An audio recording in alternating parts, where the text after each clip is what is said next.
de Léo. C'est bon? Ouais, ce serait bien. On va faire un tour de table, une présentation. Non, je ne vais pas vous prendre trop longtemps comme vous allez repartir assez vite.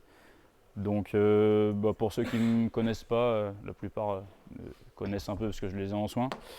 Léo, du coup, je suis kiné du sport et donc adhérent à la boxe. Et Flo m'a demandé de vous faire un petit talk sur un sujet libre. Et plutôt que de refaire un truc sur la mobilité, les récup, des trucs un peu individualisés, je voulais vous faire un truc un peu plus global sur les notions de santé en général. Comme j'en ai pas mal au cabinet, je sais qu'il y en a pas mal qui sont blessés ou qui ont des blessures dans l'année. Et le constat un peu qu'on pose au cabinet, c'est qu'il y a souvent un petit problème de gestion des entraînements, gestion des intensités.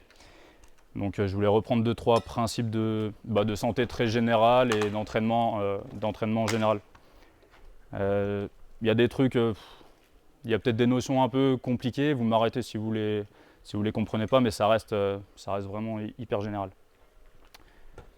Donc voilà, je vous présente, en gros je voulais faire un petit talk sur les marqueurs de santé et la prévention des blessures et comment on peut gérer tous les paramètres que constitue l'entraînement pour essayer de gérer au mieux les blessures.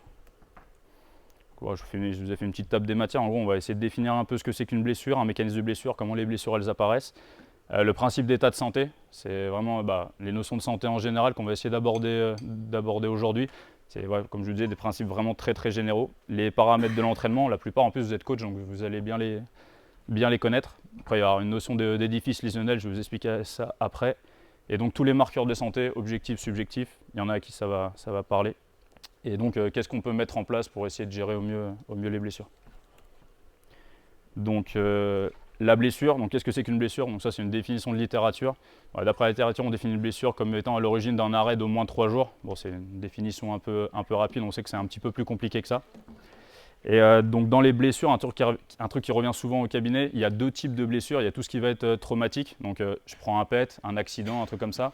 Et le deuxième type de blessure, c'est plutôt ce qui va être les hypersollicitations. À force d'entraînement, à force d'intensité, à force de répétition, je commence à avoir des douleurs qui s'installent de façon un peu plus insidieuse, de façon un peu plus progressive. Dans les 2 cas, que ce soit une blessure traumatique ou que ce soit une blessure de surcharge, ce qu'on va appeler, il y a toujours une espèce de balance entre la responsabilité de la personne et un coup de malchance. Évidemment, les blessures plutôt traumatiques, souvent un peu la malchance, même s'il y a une petite part de responsabilité. Et les blessures plutôt d'hypersollicitation, donc de surcharge, c'est carrément la responsabilité de la tête en question qui a sûrement mal dosé l'entraînement, qui a souvent voulu en mettre un peu trop, en faire un petit peu trop. Qu'est-ce qu'il y a, Bobo? Ah, ok. Je la vois, je pense qu'elle se fout de ma gueule. Donc la blessure, c'est jamais une cause unique, c'est toujours une conjonction de plusieurs paramètres. Donc voilà, il y a toujours tout un tas de facteurs à prendre en compte. Voilà, donc la deuxième partie, vraiment le principe d'état de santé. Je vais vous le présenter après sous forme de petits graphiques pour essayer de vous l'expliquer au mieux. C'est des principes vraiment généraux de santé. Vous allez voir que ça s'applique à la vie de tous les jours, que ça s'applique au sport, ça s'applique à des mouvements sportifs particuliers et voire à des structures anatomiques en particulier. Donc les différentes définitions, voilà, le potentiel initial, je vais vous présenter ça après, tout ce qui est possible et impossible. En gros, le potentiel initial, c'est ce qu'on a à la naissance. C'est un peu le capital génétique, c'est-à-dire vous naissez avec certaines capacités. Il y en a qui vont avoir une capacité énorme à être très très fort sur les épaules, d'autres vont être très mobiles, la même chose pour l'endurance. Tout ça, c'est marqué un peu dans le capital génétique. Et après, avec l'entraînement, on arrive à faire fluctuer tout ça. Donc le réversible et l'irréversible, je vais revenir dessus après. La physiologie potentielle, pareil, voilà. Et après, donc la notion d'état de santé. En gros, l'état de santé, c'est l'ensemble des blocs ou des plots, pareil, on va voir après, en rapport avec l'état de santé d'un individu. En fait, votre santé, elle est constituée de plusieurs blocs, de plusieurs plots, sur lesquels on peut plus ou moins influer. Les sollicitations de la vie, c'est ce que je fais au quotidien qui va venir bouger un petit peu tous ces blocs. Donc est-ce que je m'entraîne comme un dingue et la sollicitation de la vie du coup va être très importante? Est-ce que je suis complètement sédentaire, je fais rien, auquel cas la sollicitation va être extrêmement basse. La souffrance exprimée, pareil, vous allez voir après. Et les points de soulagement, ça vous parlera un peu plus sur le graphique qu'on va voir après. Donc en gros, quand on n'a jamais été blessé, on a un capital génétique qui est au 100%, 100% de nous-mêmes. Voilà. Il y en a qui naissent, je vais prendre 2-3 exemples, il y en a qui naissent très très mobiles, genre Pierre et Léo sont très mobiles de base, il y en a qui naissent beaucoup moins mobiles, il y en a qui naissent avec des capacités cardio déjà impressionnantes et qui n'ont pas eu besoin de trop les travailler pour les développer. Il y en a qui naissent forts, qui arrivent à aller chercher de la force de façon très naturelle, et d'autres qui doivent essayer vraiment de travailler pour acquérir un certain niveau de force. Donc on a tous un 100% qui est présent à la base.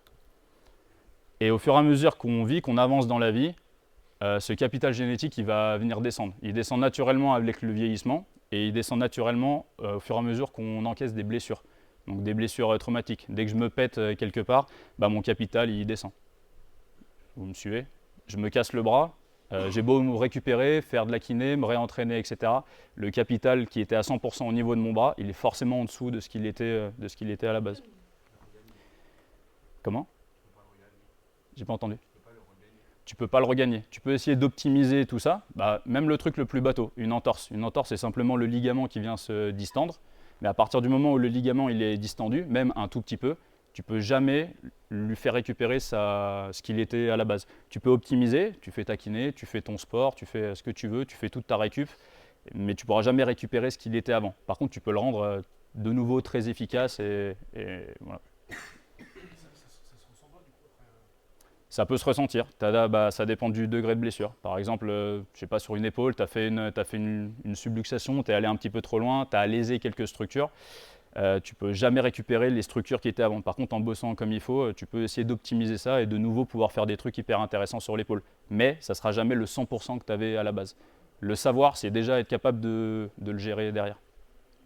Donc on a un vieillissement qui se fait et du coup le potentiel de base il va descendre naturellement plus on passe. Au début ça fait pas très glorieux quand je dis ça, mais oui, ça fait que descendre. Le but justement c'est de le faire descendre le moins possible et de le garder le plus haut. Ça c'est vraiment l'entraînement qu'on met en place qui va être capable de le maintenir à un niveau très haut. Donc quelqu'un de complètement sédentaire, la courbe, passé 30 ans, s'il n'a jamais fait de sport, elle va commencer à descendre en flèche. Quelqu'un de très sportif, il va garder ce capital vraiment très très haut jusqu'à 50, 60, 70 ans. Dans 70 ans, ça commence déjà à descendre, d'en prendre un bon coup. Voilà. Donc les notions d'état de santé, c'est ce que je suis capable de faire au jour J. Donc là, je ne vous ai pas trop présenté au début, mais ça, c'est les qualités. Donc j'ai mon 100% qui est ici, et ça, c'est le temps qui passe. Mon état de santé, il va varier un petit peu tous les jours. Donc selon comment je me sens, vous allez voir, on va le décortiquer sur les plots qui vont apparaître après. Selon comment je me sens, selon l'entraînement que j'ai encaissé, selon la récupération que j'ai pu faire plus ou moins optimisée, selon comment je mange, selon comment ça va dans la vie. Il y a tout un tas de facteurs qui font que mon état de santé il varie. Et à côté de ça, on a la deuxième courbe, on ne voit pas trop les couleurs, qui est ici, qui va être les sollicitations de la vie. Qu'est-ce que je vais chercher avec mon corps dans une journée? Donc là, on va parler un peu plus d'entraînement dans votre cas. Mais en gros, plus je vais m'entraîner et plus la sollicitation que j'exige à mon corps, elle va être importante. Et on va essayer de toujours situer la sollicitation de la vie en dessous de l'état de santé. Donc l'état de santé, il varie. Si je n'ai pas dormi, si j'ai mal mangé, si je me suis trop entraîné sur les semaines précédentes, évidemment, mon état de santé il va être au plus bas. Et si à ce moment-là, les sollicitations de la vie que je demande, elles sont trop importantes, c'est-à-dire un entraînement vraiment accru, pas trop de récupération, alimentation moyenne, potentiellement, on va venir rencontrer ces deux courbes. Et c'est là souvent que les douleurs, elles arrivent. Les douleurs, pas les blessures à proprement dit, mais déjà les douleurs. Vous me suivez ou il y a beaucoup de termes et ce que j'essaie de vous expliquer là, c'est un truc que j'ai appris c'est un concept, c'est un modèle de santé que moi j'ai appris sur longtemps et là j'essaie de vous le présenter en un temps très court, donc ça peut être un peu chaud, il ne faut pas hésiter à m'arrêter. Voilà. Donc là, on va avoir un exemple justement où la sollicitation de la vie, elle va rencontrer un peu un état de santé qui est bas. Donc voilà, mon état de santé, il est très haut, je suis vraiment en forme. Là, on voit qu'il y a eu un petit pic de méforme, on va appeler ça. De nouveau de la forme, ça descend et ça varie comme ça chaque jour. Ça, il ne faut pas toujours essayer d'être au top, d'avoir un état de santé au top. Évidemment, on peut optimiser certains trucs, mais la vie fait que parfois on est mieux, parfois on est moins bien, c'est comme ça. En revanche, les sollicitations de la vie, c'est quelque chose sur lequel on peut influer. Donc là, on peut voir voilà, les sollicitations de la vie qui vont venir varier. Et à un moment donné, mes sollicitations, elle va être beaucoup trop importante par rapport à l'état de santé à ce jour-là, à cet instant T. Donc à partir du moment où je repasse devant, c'est là où je vais commencer à rentrer dans de la douleur. Là, je vais commencer à ressentir des gènes, je vais commencer à ressentir des douleurs. Et si j'y fais pas attention et que je continue à insister sur mes sollicitations, ça monte, jusqu'à atteindre le maximum de ce que je suis capable de faire génétiquement. Et là, quand j'outrepasse un peu cette courbe génétique, là, c'est la cassure. Ce n'est pas seulement la blessure, la gêne, la douleur ressentie, c'est vraiment la cassure. C'est là où j'ai, si j'étais trop sur les épaules et que je force comme un bœuf, luxation, une blessure sur un tendon, un truc comme ça. Donc tant que je suis ici, et que j'outrepasse un peu cet état de santé, je suis dans de la gêne, je suis dans de la douleur. Et si je continue à forcer comme un bœuf, c'est là où potentiellement je peux en arriver à de la blessure irréversible, comme on parlait, comme tu me demandais juste avant. Et quand je vais redescendre un peu ces niveaux de sollicitation sous cette courbe d'état de santé, on va avoir un S qui est le point de soulagement. C'est là où je vais commencer à avoir moins mal, à être un petit peu mieux. Donc tout ce qui est en rouge ici, ça va être SE, donc de la souffrance exprimée. C'est là où je vais commencer à ressentir des gènes. Et le S, c'est quand je redescends un petit peu en dessous. Et là, c'est le mieux. C'est quand je commence à me sentir un petit peu mieux. Donc vous allez le comprendre par la suite, mais le but du jeu, c'est de toujours essayer de situer, de savoir où je me situe et de comprendre les choses que je peux moduler, les choses que je peux changer pour éviter d'être dans la souffrance. Donc c'est d'autant plus, je vous le fais à vous aujourd'hui, parce que c'est d'autant plus important, dans le sens où les sollicitations que vous avez à l'entraînement, elles sont évidemment très importantes. Et du coup, il faut toujours essayer de les gérer et de savoir où j'en suis. Donc voilà. Donc tout ce qui va se situer au-dessus de cet état de santé, en gros, c'est ce qu'on va appeler des pathologies réversibles. J'ai rien cassé, j'ai rien abîmé, mais mon corps, il renvoie de la douleur, il renvoie de la gêne. Je suis pas bien, voire pas bien du tout. C'est-à-dire, peut-être que je peux rien faire, je peux même pas recréer le mouvement, ou alors j'ai juste une petite gêne. Donc si j'ai juste une petite gêne, ça veut dire que j'ai juste outrepassé un petit peu cet état de santé avec mes sollicitations de la vie, là, comme on le voyait juste avant. Et si vraiment je me trouve très haut par rapport à ce point d'état de santé, là vraiment je suis dans de la douleur très importante. Et si je continue dedans, je vais tout droit à vraiment de la blessure importante ou de la cassure. Donc évidemment, c'est ce qu'on expliquait tout à l'heure sur l'exemple un peu de l'entorse, quand je pète un ligament ou sur une luxation. Quand vraiment je dépasse ce point de 100% génétique originel, c'est là où je vais vraiment être dans de la cassure. Il y aura forcément des séquelles et c'est là où on est dans l'irréversible. Je ne pourrai jamais récupérer. Je peux optimiser, mais je ne peux jamais récupérer. Et à partir du moment où on est en dessous, on est dans la physiologie potentielle. On est dans ce que je suis capable de faire. Vous me suivez toujours? Ouais. Ok. Donc vous avez des questions déjà un peu sur ce modèle de santé? Vous voyez un petit peu ce que je veux dire? Tu parles pas du psychologique, ça va venir après? Ça va venir après. Merci. Tu me lances sur la suite. Donc c'est un modèle, c'est un concept, ça permet d'essayer de définir un petit peu tout ce qui va venir toucher à la santé. Là, on peut parler de ça sur une santé, on peut parler de ça sur la santé en général. En plus, la plupart ici, vous êtes coach, donc c'est quelque chose qui va vous toucher. Et ça, je trouve que l'avoir en tête, c'est déjà être capable de gérer au mieux ses adhérents, ses clients ou peu importe. Et après, d'un point de vue sportif haut niveau, pour vous, je trouve que c'est vraiment le plus important. Toujours savoir où on en est et toujours savoir quoi faire en toute situation. Donc évidemment, c'est un modèle qui colle à la santé en général, sportif ou non sportif. On peut prendre le cas de n'importe qui, une personne qui fait absolument jamais de sport et qui a envie tout d'un coup de repeindre un truc, de faire une activité un peu manuelle, son état de santé va être vraiment très bas. Et la moindre petite sollicitation, même un truc con comme se baisser pour se pencher pour ramasser un objet pas très lourd, ça va déjà recréer de la douleur. Ça, c'est les gens que vous pouvez avoir qui se bloquent le dos en ramassant une caisse de 10 kg par terre. C'est un modèle qui colle au sport en général. Donc pour vous, par exemple, même si vous êtes capable de supporter plus que ramasser une petite caisse de 10 kg par jour normalement. Mais à partir d'une certaine charge, vous pouvez largement venir dépasser cet état de santé et recréer de la douleur. Donc c'est un modèle qui colle aussi au mouvement sportif. Là, je vous parle de santé générale, mais tout ce schéma, on peut le mettre en place sur un mouvement. Je sais pas, on va dire n'importe quoi. Je prends un snatch.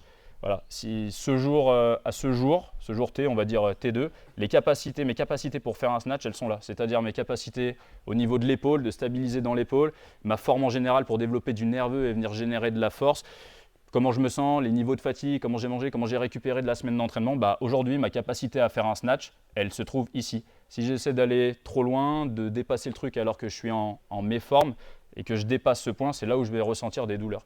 Et ça, vous pouvez le mettre en place sur tous les mouvements sportifs, voilà, que ce soit un truc cardio, que ce soit de la course, que ce soit un mouvement d'haltéro, que ce soit de la gym, ou même simplement une fatigue générale sur un WOD. Et donc c'est même un modèle qui colle sur une structure anatomique, sur un groupe musculaire, un ligament ou n'importe quoi. S'il y a un jour T, j'ai je sais pas, un groupe musculaire ou un ligament, on va prendre dans le cas de l'entorse, j'ai déjà eu des entorses, mon ligament il est déjà un peu fragile, ce jour-là je suis très fatigué, je ne suis pas très à l'aise, je ne suis pas très stable et que la sollicitation que je demande à ce ligament elle est vraiment importante, même si elle paraît minime et pas très importante pour vous, ça peut suffire à déclencher une douleur. Ça s'appelle comment le modèle? Je te le présente après. Le modèle, bon, c'est la théorie des plots, je vais le présenter après. Et ça, c'est la théorie de. Ça, c'est l'état de santé en général, c'est un principe ostéo. Je te montrerai après. Bon, s'il y en a que ça intéresse, oui, il y a un bouquin, il y a pas mal d'écrits dessus, c'est intéressant. Ça parle c'est de l'ostéo, mais ça parle de santé très générale. C'est accessible un peu à tout le monde. Ok. Ensuite, je voulais qu'on discute un peu des paramètres d'entraînement. Donc là, j'ai listé certains paramètres que constitue l'entraînement sportif. Donc les paramètres, en gros, c'est tous ces petits modules qu'on peut venir modifier pour rendre un entraînement plus ou moins difficile. Donc il y a le nombre de répétitions, le nombre de séries qu'on va effectuer, il y a le temps passé sous tension, il y a le temps de repos entre les répétitions, s'il est court, s'il est long, il y a la charge de travail qui va être employée et les vitesses d'exécution. Donc tout ça, c'est toutes les choses qu'on vient moduler pour rendre un entraînement plus ou moins dur dans un but précis. Si j'ai envie, je sais pas, si on est en deload, on va baisser un petit peu tous ces paramètres. Si on est plutôt dans une phase d'entraînement, on va au contraire augmenter tous ces paramètres. Le but, normalement, c'est de les moduler pour arriver en forme à un moment clé de la saison. Là, en l'occurrence, on parle des quarts pour la plupart. Voilà. Voilà, ça, là, on va en arriver à la théorie des plots. Donc là, je vous présente le principe. C'est un principe d'édifice lésionnel. En gros, c'est comme si ma blessure, enfin, ce que je suis capable d'encaisser avant une blessure, c'était organisé sous forme de plots. Il y a plusieurs plots, donc là on va en venir un peu à ce côté émotionnel. Mon édifice lésionnel, en gros, ça recoupe tout à l'heure la courbe du max que je peux encaisser d'un point de vue génétique. La grosse courbe qu'on avait au début, où si on la dépasse, on est dans la cassure. Ça, le seuil de sensibilité, ça va être la courbe un peu état de santé. Si je la dépasse, je commence à être dans de la gêne, je commence à être dans de la douleur. Et ensuite, on va essayer de diviser un peu l'état d'une personne en plusieurs plots. Donc on a un plot mécanique, c'est ce que je suis capable de faire physiquement. C'est les qualités physiques que j'ai employées, tout ce que j'ai pu développer avec l'entraînement, etc. Ensuite, on a tout ce qui est neurologique, vasculaire. Bon, là, en général, c'est des trucs, c'est un peu plus pathologique, il faut que ça soit identifié par des pros, etc. Et si on est en bonne santé générale, ça constitue un plot qui est plutôt mince. On a tout le côté émotionnel et psychologique qui prend plus ou moins de place chez certaines personnes. Et ensuite, on a les niveaux de fatigue. Donc les niveaux de fatigue, ça concerne beaucoup de choses. L'alimentation, la récupération, comment je dors, la qualité, la quantité du sommeil, etc. Là, on est dans un exemple d'édifice où j'ai pas de douleur, où je suis bien.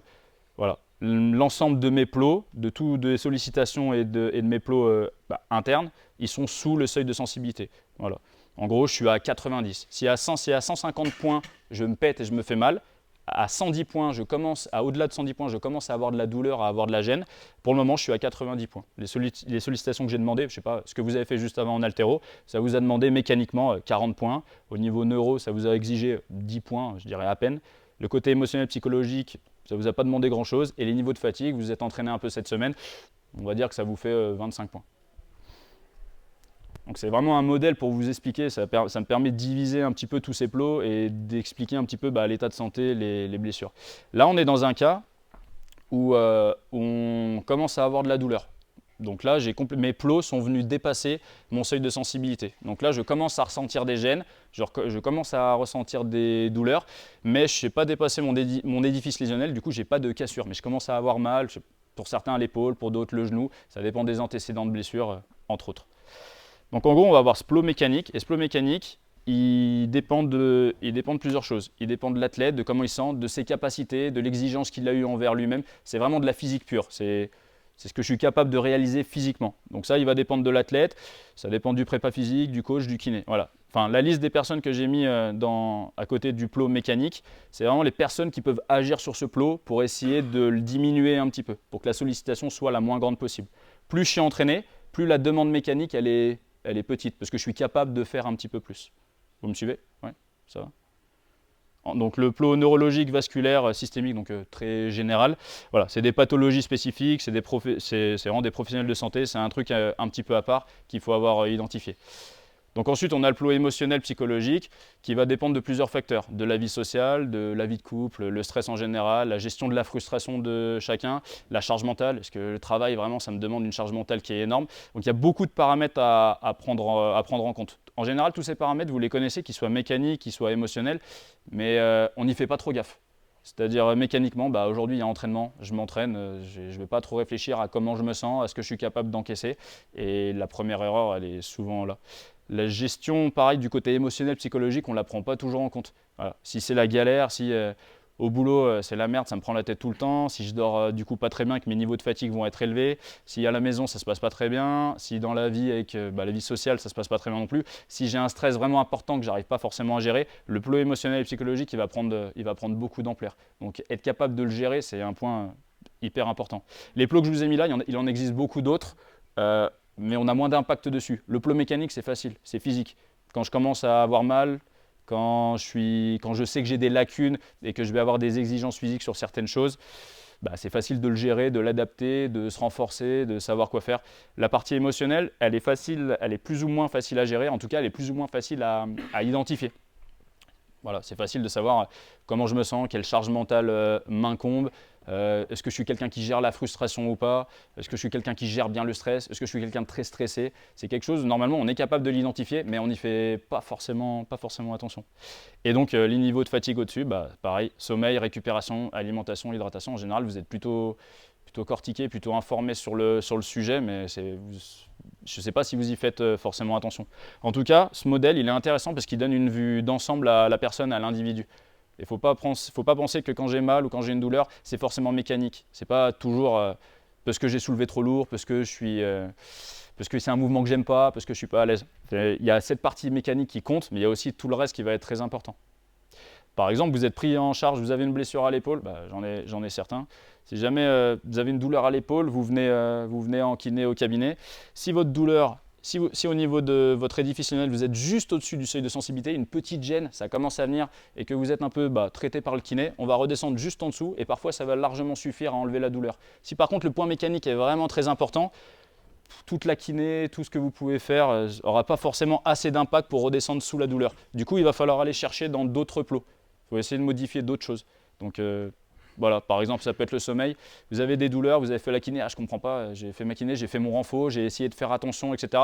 Pourtant, au boulot, ça se passe bien, mais j'ai quand même mes douleurs. Il faut aller chercher dans d'autres plots. Du coup, d'un point de vue très général sur la santé, sur les blessures, sur comment vous sentez, il faut vraiment essayer d'avoir une vue d'ensemble et essayer de gérer un petit peu tout ça. Donc, est-ce que je dors assez? Est-ce que je récupère bien? Est-ce que je mange bien? Ok, tout ce plot-là, il est ok, il est géré. Donc, apparemment, ça ne serait pas lui qui est à l'origine des douleurs, en tout cas qui fait que je dépasse ce seuil de sensibilité.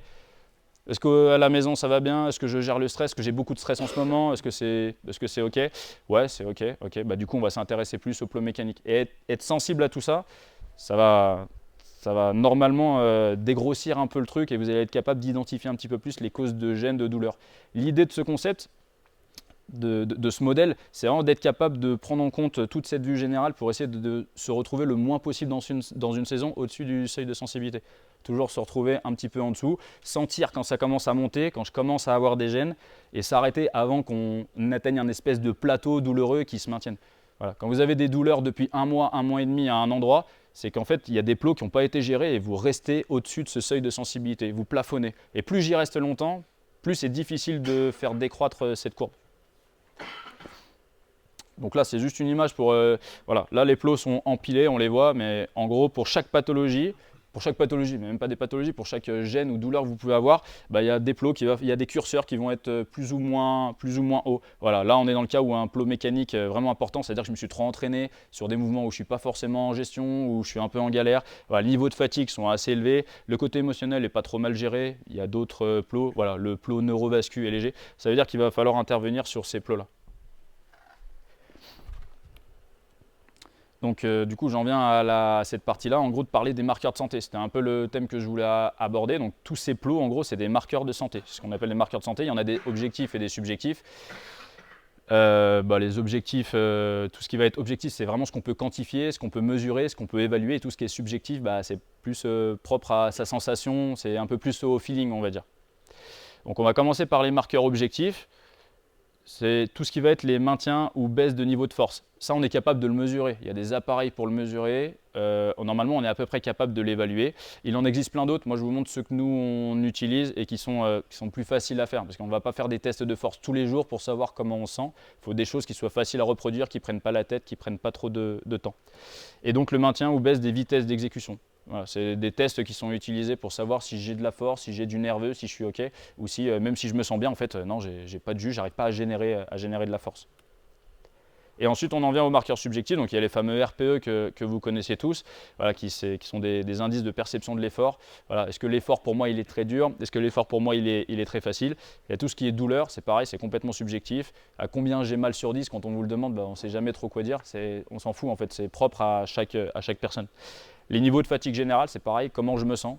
Peut-être que physiquement, mécaniquement, je suis bien, mais que j'ai une espèce de fatigue générale, j'arrive pas à faire ce que je dois faire dans des conditions optimales. Et les difficultés d'exécution de technique. Parfois, on va se sentir bien, mais sur un truc qui va nécessiter de la technique, pas de sensation. C'est souvent le jour, moi je le retrouve souvent dans la prog qu'on a.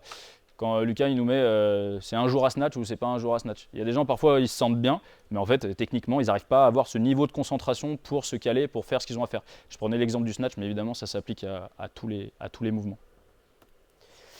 Donc c'est bien beau, mais du coup quelle solution on pourrait adopter? Déjà la première solution qu'on peut adopter, c'est essayer de gérer tous ces blocs. Ces blocs, ces plots mécaniques, émotionnels, etc. Mais pour ça, il faut en avoir conscience. Donc il faut en avoir conscience et il faut être capable de les évaluer avec une certaine régularité. Donc là, il faut s'entourer des bonnes personnes. C'est quelque chose qu'on peut faire tout seul, essayer d'analyser un peu ces marqueurs de santé. En pratique, je trouve ça quand même compliqué. C'est mieux de se faire aider, d'avoir quelqu'un pour échanger à ce sujet-là. Ça peut être le coach qui fait la prog, ça peut être un kiné si vous êtes suivi, ça peut être un prépa si vous avez un prépa qui est à côté. Et si on est capable de le faire soi-même, parfait. Mais il faut être quand même assez objectif et il faut quand même s'y tenir. Voilà, donc les solutions à adopter, il y a aussi modifier les paramètres de l'entraînement. On a vu les paramètres, les nombres de répétitions, les séries, tout ça. Il faut être capable objectivement de les gérer pour ne pas se retrouver dans la douleur, pas se retrouver dans de la blessure. Et la dernière chose que je vous présente, qui moi me paraît intéressant, c'est un peu la finalité du petit topo que je vous fais, qui consiste à récolter des données. Donc toutes les données dont on parlait, on va essayer de les énumérer un petit peu après. Non, c'est celles que j'ai énumérées juste avant. Tous ces marqueurs objectifs et subjectifs, c'est eux qu'il faudrait essayer de mesurer, de calibrer et de récolter. Donc au bout de 3 jours, quand on a récolté ces données, c'est pas forcément, ça ne nous parle pas forcément. Par contre, mis bout à bout, au bout de plusieurs semaines, on a des espèces de courbes, des dessins, on commence à dessiner un état de santé général. Parfois on ne s'en rend pas compte. Il y a un jour où je me sens bien, un jour où je me sens moins bien, mais c'est difficile de savoir exactement comment je me sens d'une façon générale. Par contre, quand on revient sur plusieurs semaines en arrière et qu'on voit qu'en fait les niveaux de fatigue que j'ai récoltés, que j'ai notés, ils sont vraiment importants, que mécaniquement ça fait un moment que ça va pas trop, que le stress en fait quand je l'évalue ça fait longtemps qu'il est haut et que en fait ça fait 3 semaines que je dors 5 heures par nuit et que la qualité de sommeil je me réveille fatigué, explosé, on ne s'en rend pas forcément compte parce qu'on est pris un peu dans les journées, dans le quotidien. Et quand on regarde en arrière, on se dit mais en fait ça fait 3 semaines que je suis complètement explosé, que je suis fatigué. Et là l'augmentation du risque de blessure elle est vraiment importante. Ce que je vous présente là, ça a été, là je ne vous sors pas les chiffres parce que c'est une petite présentation, mais il y a eu des études posées dessus, c'est vraiment intéressant. Et il y a des clubs de sportifs entiers qui l'ont mis en place et qui arrivent à analyser le nombre de blessures qu'ils avaient avant et après ces récoltes de données. Et ça marche plutôt bien. Tac. Donc pourquoi il faudrait récolter des données? Optimiser la récupération naturelle, c'est-à-dire pas forcément mettre en place des choses de récupération technique. On parle pas mal des bottes, du froid, de tout ça. Même sans tout ça, qui peut être intéressant, mais tout ça on va le mettre de côté, simplement en récoltant ces données, en sachant gérer un petit peu ces niveaux de fatigue. Déjà on va avoir une récupération naturelle qui va être optimisée, des heures de sommeil plus quantitatives, plus qualitatives.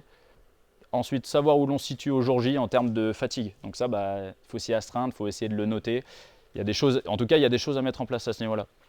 Pouvoir évaluer ses douleurs et ses blessures et ne pas les laisser s'installer. Quand je commence, vous êtes tous un peu habitués à de la douleur. Vous entraînez régulièrement, vous avez tous des petites gènes. Je ne parle pas de grosses souffrances, de grosses douleurs, de pathologies. Je parle de petites gènes. Vous avez tous un peu l'épaule, ça vient, ça repart, ça traîne un peu la hanche. Voilà. Il y a beaucoup de petites gènes, de petites plaintes comme ça. L'idée, c'est de ne pas les laisser s'installer. Souvent, c'est trop tard. Quand vous vous en rendez compte, c'est qu'il faut adapter l'entraînement, ou alors que vous allez voir le kiné, ou vous en parlez à un médecin, et souvent c'est que c'est déjà trop tard, la douleur elle est déjà installée. Ce que je vous présente là, c'est vraiment dans le but de ne pas laisser s'installer les douleurs et d'être capable d'anticiper un petit peu ça. Donc voilà, évaluer ces douleurs et pas les laisser s'installer, identifier les causes, identifier ce qui m'a fait mal, qu'est-ce qui fait que ces douleurs elles se reproduisent et essayer de le gérer au mieux. Voilà, savoir si on s'écoute trop ou pas assez. Voilà, parfois on va avoir l'impression d'être en super forme et en fait les performances ne sont pas du tout au rendez-vous, elles ne sont pas celles escomptées en tout cas sur certains entraînements et inversement. Ne pas être seul dans l'analyse et la prise de décision. Donc ça, c'est ce que je vous disais avant, c'est intéressant d'échanger avec des gens, avec les personnes avec qui vous êtes souvent liés, le programmateur, les coachs, le kiné si vous avez un kiné, le prépa si vous avez un prépa, peu importe. Ne pas être seul dans l'analyse et les prises de décision surtout. Et donc gérer au mieux une saison complète. Voilà.